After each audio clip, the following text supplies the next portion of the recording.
다 같이 3일 예배를 시작하겠습니다. 찬송가 263장으로 하나님께 영광을 돌리겠습니다.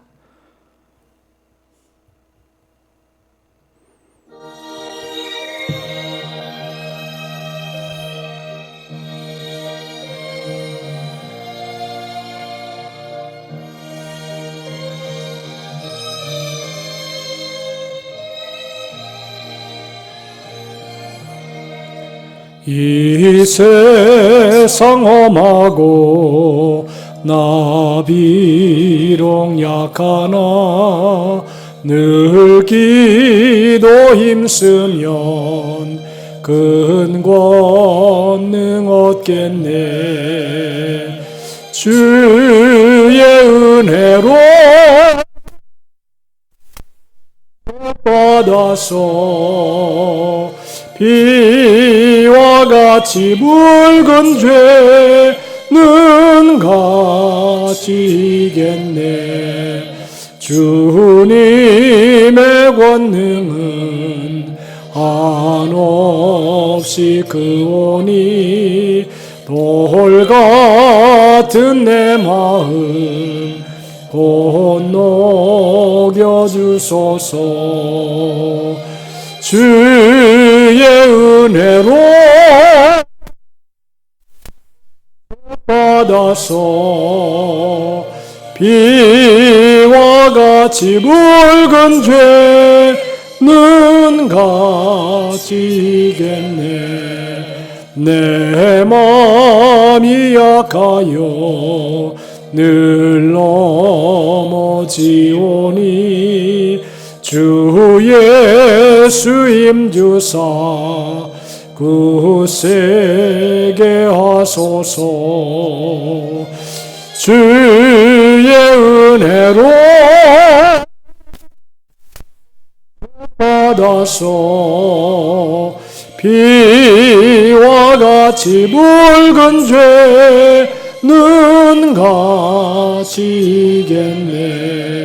죄사함 받은 후 새 사람 되어서 주 앞에 서는 나 늘 찬송하겠네. 주의 은혜로 받아서 비와 같이 붉은 죄는 가지겠네. 아멘.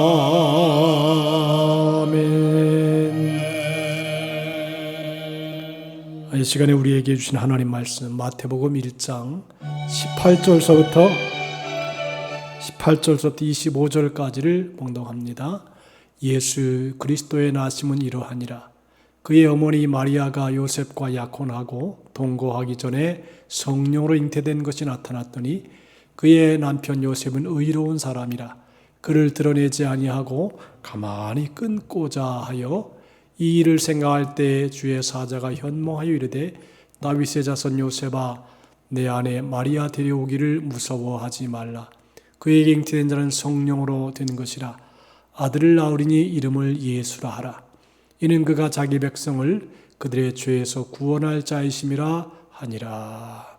이 모든 일에 된 것은 주께서 선자로 하신 말씀을 이루려 하심이니 이르시되 보라 처녀가 잉태하여 아들을 낳을 것이요 그의 이름은 임마누엘이라 하리라 하셨으니 이를 번역한즉 하나님이 우리와 함께 계시다 함이라. 요셉이 잠에서 깨어 일어나 주의 사자의 분부대로 행하여 그의 아내를 데려왔으나 아들을 낳기까지 동침하지 아니하더니 나음의 이름을 예수라 하니라. 아멘. 기도하겠습니다. 은혜로우신 하나님 아버지, 오늘 3일 예배로 각자의 핸드폰 앞에 TV 앞에 모였습니다. 하나님께서 어느 곳에 있든지 은혜를 베풀어 주시옵시고 하나님의 사랑을 넘치게 인마하여 주시어서 풍성한 축복의 시간이 되게 하여 주시기를 바랍니다. 거룩하신 우리 아버지 하나님, 오늘 성령님의 감화와 감동으로 기록된 이 귀한 하나님의 말씀을 전할 때에 듣는 자나 전하는 자나 한 마음 되어서 은혜 받게 도와 주시옵시고 한 주간 기쁨으로 승리할 수 있도록 인도해 주옵소서. 성령님 듣는 심령에 듣는 귀가 복이 있게 하여 주옵소서. 예수님의 이름으로 기도하옵나이다. 아멘. 이 시간에는 임마누엘의 성취라고 하는 제목으로 말씀을 전해 올리겠습니다. 오늘 말씀은 예수 그리스도의 나심은 이러하니라 그렇게 말씀하고 있습니다. 예수님의 어머니 마리아가 요셉과 약혼하고 나서 같이 살기 전에 마리아가 성령으로 잉태된 사실이 드러났습니다. 여기 약혼하다라고 하는 말은 유대인의 전통으로 보면 1년 정도의 약혼 기간을 갖고 결혼을 준비한 후에 혼인 예식을 하고 함께 살았습니다. 그렇지만 이스라엘의 습관에 의해서는 약혼은 결혼한 것과 똑같은 법적인 효력이 있었다고 합니다. 그의 남편 요셉, 너의 아내 마리아라고 한 것을 보면 그것을 알 수 있습니다. 약혼을 결혼과 같은 관계로 보았지만 함께 살지는 않았다고 합니다. 그런데 이 약혼 기간에 마리아가 잉태하였다는 것은 심각한 문제가 될 수 있습니다. 마리아와 요셉이 다른 사람의 눈을 피하여 은밀히 만나지 않았다면 마리아가 큰 잘못을 한 것이라고 보는 것입니다. 다음에 이어지는 요셉의 고민을 미뤄볼 때 보통 심각한 문제가 아니라는 것을 알 수 있습니다. 그의 남편 요셉은 의로운 사람이라 그를 드러내지 아니하고 가만히 끊고자 하였다 그랬습니다. 아직 함께 살지는 않았지만 약혼하였다는 것만으로 법적인 부부라는 것이 틀림이 없다는 것입니다. 다윗의 지파인 요셉의 가계를 따라서 마리아가 낳은 아이는 다윗의 자손이 될 수밖에 없습니다. 이래서 예수님은 성령님의 능력으로 마리아에게서 나셨지만 다윗의 후손이 되신다는 것입니다. 그러나 아직 요셉의 마음은 정해지지가 않았습니다. 마리아가 임신하였다는 사실을 아마도 마리아가 자신에게 일어난 일을 요셉에게 직접 이야기하였을 것이라고 하는 것입니다. 이제 둘만의 비밀이 되었습니다. 마리아는 자신이 결백하였기에 두려움이 없었겠지만 요셉의 마음은 매우 복잡하였으리라 그렇게 생각이 됩니다. 요셉은 결단을 해야 했습니다. 마리아의 부정을 세상에 드러내어서 율법에 따라서 돌에 맞아 죽게 해야 할지 아니면 마리아를 아내로 맞아들어야 할지 결단을 해야 했습니다. 그러나 이럴 수도 저럴 수도 없는 상황이었습니다. 사랑하는 마리아를 돌에 맞아 죽게 할 수도 그렇다고 아무 일이 없다는 듯이 마리아를 데려올 수도 없었습니다. 이런 요셉을 가리켜 오늘 말씀은 의로운 사람이라고 말씀하고 있습니다. 여기서 의롭다는 것은 눈으로 보는 것처럼 분명하다는 것으로 성격이나 행위에 있어서 공정한 생각을 하셨다는 것입니다. 요셉은 율법을 조차 경건하게 살아가는 사람이라는 것과 부정한 것을 용납하지 않는 고든 성격의 소유자라고 하는 것을 말씀해 주고 있습니다. 그래서 그가 선택한 것은 마리아에게 부끄러움을 주지 않으면서도 자신의 의를 지키는 그런 일로 파혼하는 것이었습니다. 이것은 그만큼 요셉이 마리아를 사랑하였다는 것이기도 합니다. 마리아는 아무도 모르는 곳으로 가서 이를테면 세례자 요한의 어머니가 있는 마을 같은 곳으로 가서 해산하면 됩니다. 여기서 요셉이 의롭다는 것은 가만히라는 말에 깊이 있게 드러납니다. 요셉은 몹시 고민을 했습니다. 그리고 그 끝에 마리아에게 모욕을 주지 않고 다른 사람에게도 알리지도 않고 비밀히 정리하기로 생각하는 것입니다. 이것은 율법을 글자로만 지키는 것 그 이상의 뜻이 있습니다. 사랑하는 사람을 위한 최선의 결정이라고 하는 것입니다.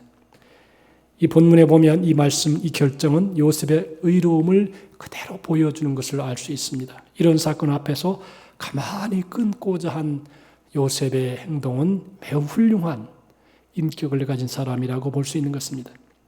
우리는 이런 행동을 본받아서 다른 사람을 깊이 있게 배려하는 삶을 살 수 있어야 된다라고 하는 것입니다. 정의가 무너진 세상에서 정의를 세워야 합니다. 하지만 사랑이 없는 정의는 무자비한 칼날이라는 것도 반드시 기억할 수 있어야 됩니다. 사랑을 담은 정의, 의로운 삶을 우리가 살아갈 수 있기를 바랍니다. 그런데 요셉의 의로움으로 오늘 말씀이 끝났다면 마리아와 요셉의 가정에서 예수님은 아직 태어나지 못했습니다. 하나님은 요셉에게 의로운 이상을 요구했습니다. 20절에 보니까 이 일을 생각할 때에 주의 사자가 현몽하여 이르되 다윗의 자손 요셉아 내 아내 마리아 데려오기를 무서워하지 말라. 그에게 잉태된 자는 성령으로 된 것이라 그랬습니다. 요셉은 사람이 생각할 수 있는 의로움을 선택하였습니다. 그런데 하나님은 천사를 통하여 그의 결정을 바꾸라고 명령하십니다. 내 아내 마리아 데려오기를 무서워하지 말라라고 말씀하는 것입니다. 이것은 성령께서 생명을 잉태하겠다는 것을 요셉이 받아들인다 해도 그것이 그에게 두려운 일이라는 것을 말해줍니다. 하나님께서 그에게 요셉을 무서워하지 말라며 마리아를 아내로 데려오나니 정말로 무서운 일이 아닐 수 없었습니다. 요셉은 인간적으로 의로웠습니다. 하나님이 계시다는 것은 믿으면서도 하나님이 하시는 일을 온전하게 믿지 못하면 두려울 수 있다는 것입니다. 지금 요셉의 마음이 그렇습니다.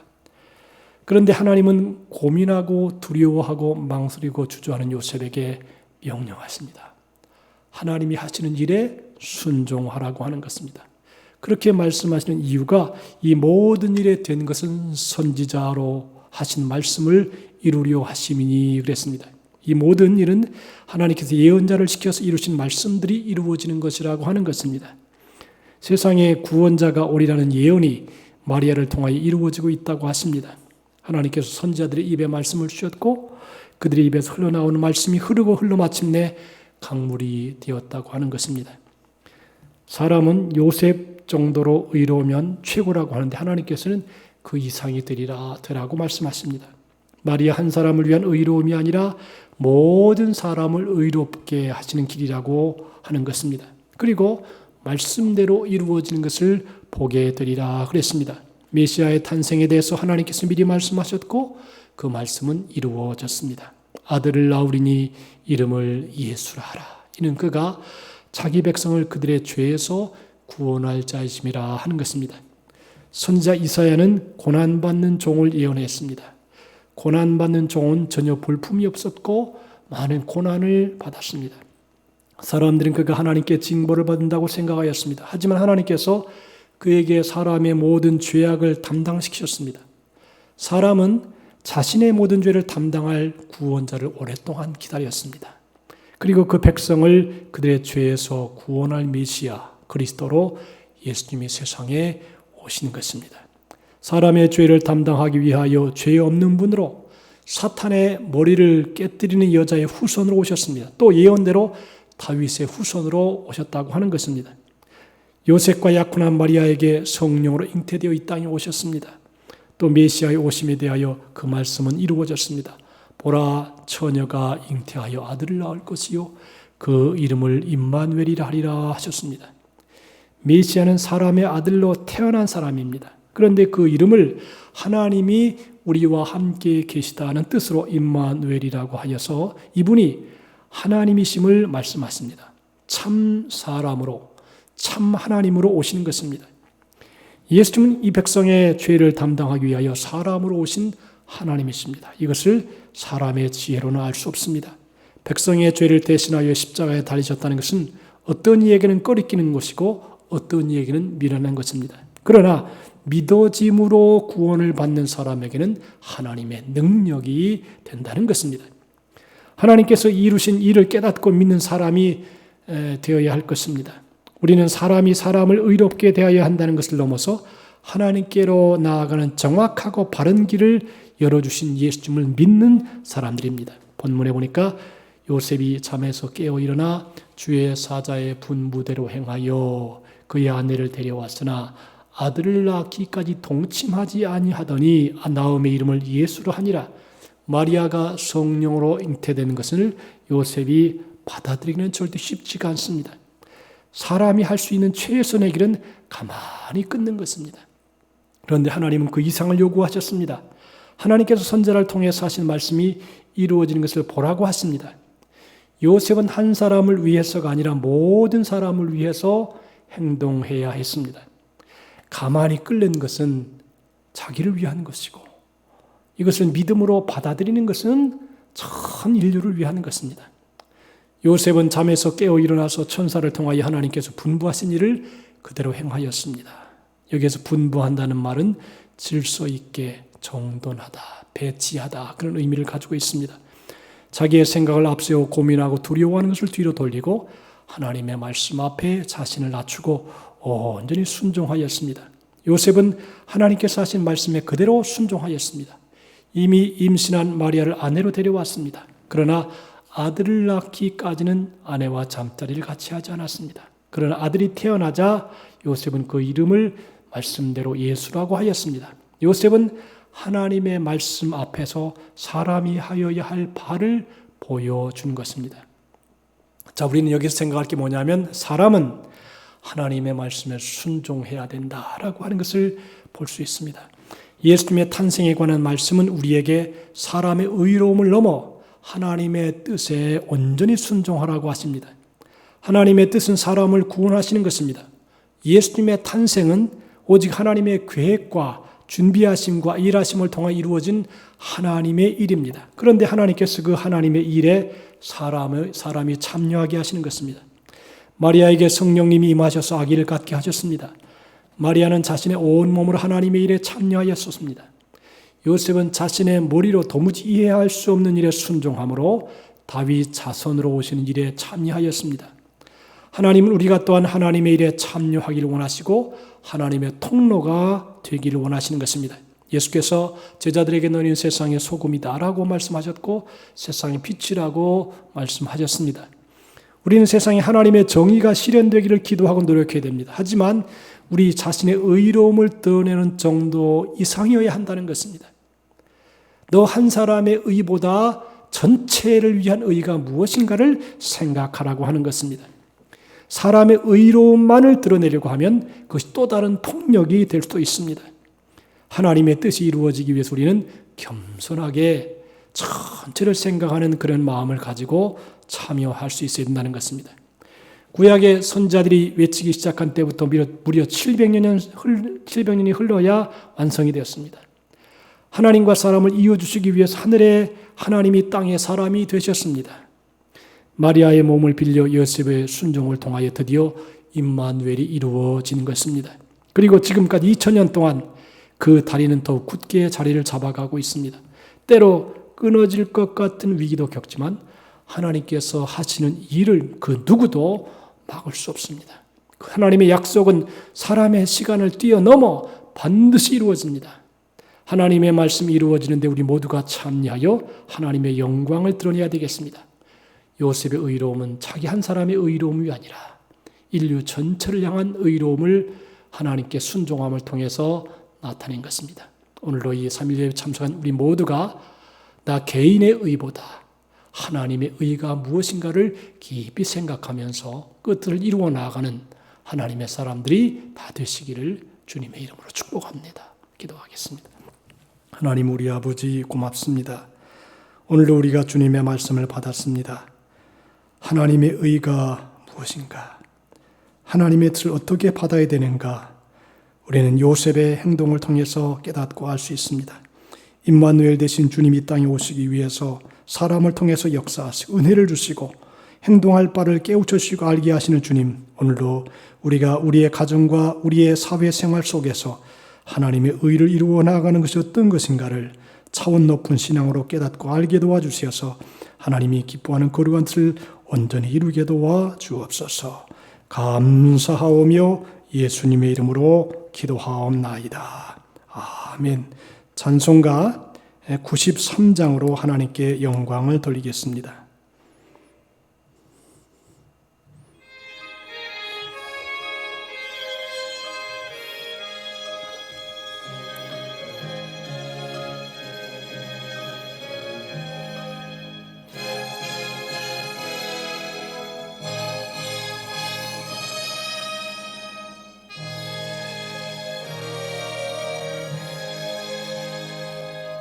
예수는 나의 힘이요 내 생명 되시니 구주 예수 떠나 살면 죄 중에 빠지리 눈물이 앞을 가리고 내 맘에 근심 쌓일 때 위로하고 힘주시리 주 예수. 예수는 나의 힘이요 내 친구 되시니 그네를 간구하면 풍성히 받으리 햇빛과 비를 주시니 추수할 곡식 많도다 귀한 열매 주시느니 주 예수. 예수는 나의 힘이요 내 기쁨 되시니 그 명령을 준행하여 늘 충성하겠네. 주야로 보호하시며 바른 길 가게 하시니 의지하고 따라가리 주 예수. 예수는 나의 힘이요 내 소망 되시니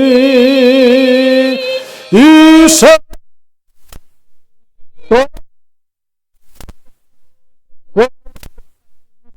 얻으리 한없는 복을 주시고 영원한 기쁨 주시니 나의 생명 나의 기쁨 주 예수.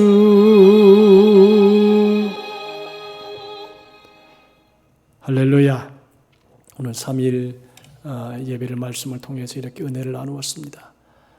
저는 이제 목요일 날 교회로 다시 내려갈 것입니다. 여러분들이 그동안 기도해 주시기를 바라고 또 하나님의 은혜 가운데 우리 모두가 거하도록 늘 깨어있기를 바라고 이 주기도문으로 마친 다음에 한 10분 이상씩 각자의 처소에서 기도하시게 되기를 바랍니다. 다 같이 주기도문하고 3일 예배를 마치겠습니다.